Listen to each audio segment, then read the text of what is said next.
के war zone से इस वक्त की एक और बड़ी खबर। कीव के टीवी टावर पर हमले में अब तक 5 लोगों की मौत हो चुकी है। रूस ने सोमवार को कीव शहर के बीच में बने टीवी टावर पर मिसाइल से अटैक किया था। टीवी टावर पर हमले के बाद अब टेलीकास्ट बंद हो गया है। तो ये जो टीवी टावर पर हमला हुआ है, जो टेलीकम्युनिकेशन को बंद करने की कोशिश की जा रही है, इस हमले को भी आपसे समझेंगे। अमित के पास एक और बड़ी खबर।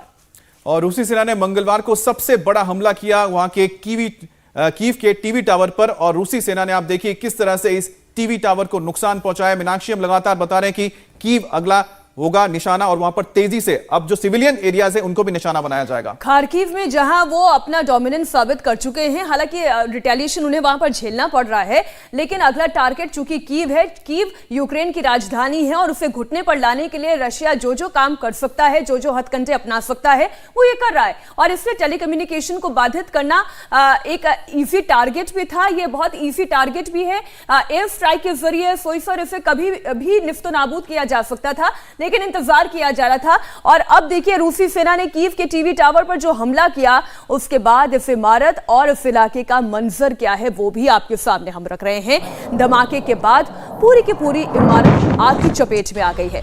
फौरन फायर ब्रिगेड की टीम यहां पर पहुंची, आग बुझाने का काम शुरू किया गया, लेकिन तब तक बहुत नुकसान हो चुका था। इतना नुकसान कि कीव में टीवी ट्रांसमिशन जनरल सोई डिस्टर्ब हो चुका है। बिल्कुल, देखिए टीवी टावर एक बहुत इंपॉर्टेंट टावर था। इसके द्वारा जैसे आप ज़ेलेंस्की के वीडियो जा रहे हैं, अमेरिका के वीडियो जा रहे हैं, जो रशिया के टैंक्स डिस्ट्रॉयर हैं उनके वीडियो जा रहे थे, तो लोगों को मोराल अप करने की कोशिश कर रहे थे, सिविल कैजुअलिटीज़ का जा रहा था। तो इस चीज़ को डाउन करने के लिए ये इंफॉर्मेशन वॉरफेयर का एक बहुत बड़ा अटैक के बाद का जो मंजर है सर, वो भी आप देख रहे हैं, दर्शकों को हम दिखा रहे हैं। आसपास का जो कॉम्प्लेक्स है वो भी इसकी चपेट में आया है, क्योंकि इतना बड़ा एक ये स्टॉर्म की तरह होता है। शीशे चिटक जाते हैं, दरवाजे टूट जाते हैं, दीवारों में दरारें आ जाती हैं, कितने गहरे गड्ढे जो हैं वो भी सड़कों पर दिखाई दे रहे हैं, और जो मलबा इधर उधर छिटक के गिरता है वो भी इस पूरे इलाके में नजर आ रहा है। अमित, बिल्कुल, ये तस्वीर आप जो देख रहे हैं, आप इंपैक्ट सोचिए, क्योंकि वहां पर मिसाइल दागा गया था। तो मिसाइल जब आप दागेंगे तभी इस तरह का जो इंपैक्ट होगा, सिर्फ टीवी टावर नहीं, उसके आसपास के मानिए कि कम से कम 1 किलोमीटर का दायरा जो है चपेट में आ जाता है। और उसके बाद देखिए कि उसके आसपास जो तमाम जगह थी वहां पर क्या हालात हुए हैं, और वहां पर जो रेस्क्यू वर्कर्स हैं उनको जाके वहां पर अब रेस्क्यू करना पड़ेगा। लेकिन साफ सी बात है कि हम ये तस्वीर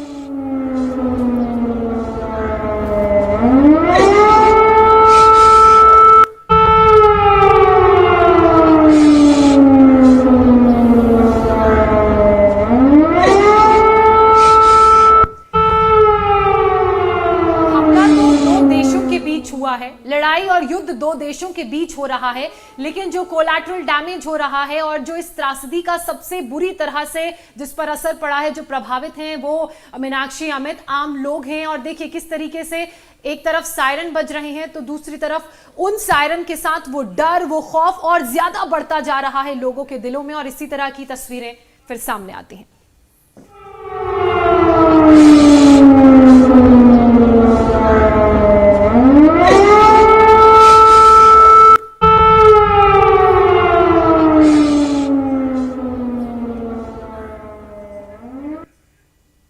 देखिए, विश्लेषण तो बाद में होगा कि किसकी गलती रही, किसने कहा गलत फैसला लिया, लेकिन जो आप कह रही थी ये बात सच है कि सीधा असर यूक्रेनियन जनता पर पड़ रहा है।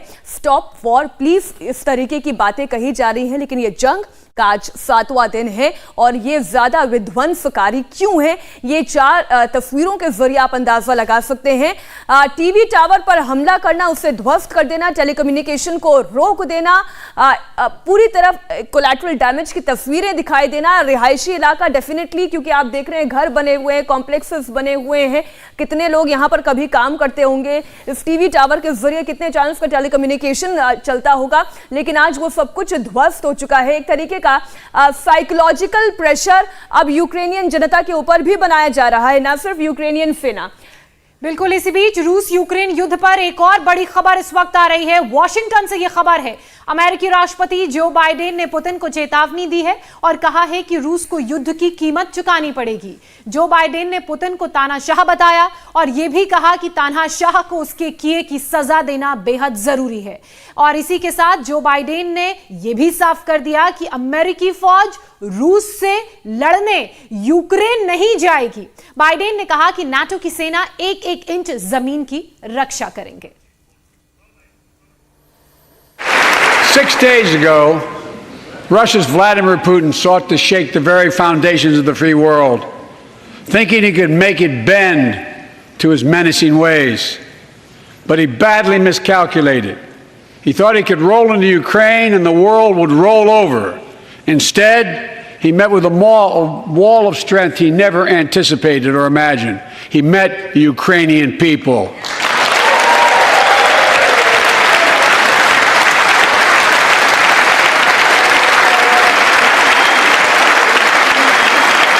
From President Zelensky to every Ukrainian, their fearlessness, their courage, their determination literally inspires the world. Groups of citizens blocking tanks with their bodies, everyone from students to retirees to teachers, turned soldiers defending their homeland. And in this struggle, President Zelensky said in his speech to the European Parliament, "Light will win over darkness." The Ukrainian ambassador to the United States is here tonight, sitting with the First Lady. Let each of us, if you're able to stand and send an unmistakable signal to the world of Ukraine. तो आपने Joe Biden को सुना। Forces are not engaged and will not engage in the conflict with Russian forces in Ukraine. Our forces are not going to Europe to fight Ukraine, but to defend our NATO allies in the event that Putin decides to keep moving west. For that purpose, we have mobilized American ground forces, air squadrons, ship deployments to protect NATO countries including Poland, Romania, Latvia, Lithuania, and Estonia. And as I've made crystal clear, the United States and our allies will defend every inch of territory that is NATO territory with the full force of our collective power. Every single inch. तो NATO territory पर तो कोई हमला है ही नहीं। अब आप general Foy NATO territory पर अपने आर्म्स एंड एम्युनिशन को तैनात कर दें, उसकी टेरिटरी की रक्षा के लिए तमाम कदम उठा लें, लेकिन संकट तो यूक्रेन पर मंडरा रहा है। यही एक बड़ी विडंबना है कि हम पूरी सपोर्ट देंगे, सब कुछ देंगे, लेकिन वो नेटो कंट्रीज के अंदर बिल्डअप कर रहे हैं, हेलीकॉप्टर डिप्लॉय कर रहे हैं, ट्रुप्स भेज रहे हैं, टैंक्स भेज रहे हैं, क्योंकि शायद जो उनको डर है, जो सीमावर्ती देश हैं, Baltic countries, Poland, Hungary, Romania, इनको ताकि जो एक खतरे की भावना है कि ये कहीं बढ़ते बढ़ते चिंगारी आग ना बन जाए और उनके ऊपर हमला ना हो जाए, तो इस चीज़ को बिल्डअप करें। दूसरा ये है कि अगर सपोर्ट देनी है, कुछ पहुंचाना, तो वहाँ सामान पहुंच जाता है, वहाँ से फिर कोशिश करेंगे कि यूक्रेन के अंदर सामान पहुंचा जाए। लेकिन अभी तक अमेरिका की स्टैंड बिल्कुल साफ है कि हमने सिर्फ हथियार देंगे, पैसा देंगे। मुझे ऐसा लग रहा है कि इंटेलिजेंस भी दे रहे हैं वो, जैसे अपने सैटेलाइट के द्वारा खबर दे रहे हैं कि कहां पे दी जा रही है, क्योंकि उनके जितने भी सर्विलेंस प्लेन्स हैं वो बॉर्डर पर लगातार उड़ान भर रहे हैं और वो लगातार उनको दे रहे हैं इन-डेप्थ चीजें। इंडिया टीवी हर वक्त हर जगह डाउनलोड करने के लिए सर्च करें India TV news Google play store या ऐप स्टोर पर।